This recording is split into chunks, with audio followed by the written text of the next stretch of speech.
आज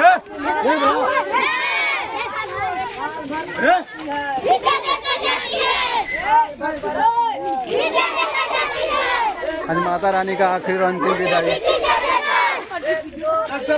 अपना राष्ट्रीय मध्य विद्यालय दोस्मा का है मूर्ति विसर्जन।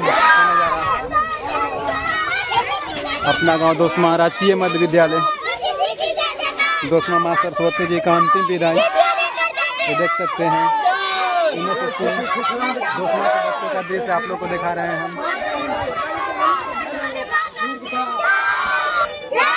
आज माता रानी का आखिरी और अंतिम विसर्जन।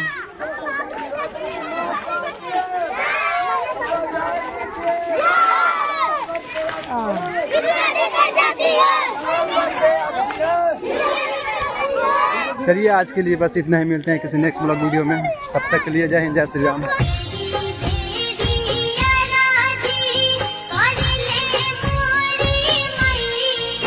बम बम बम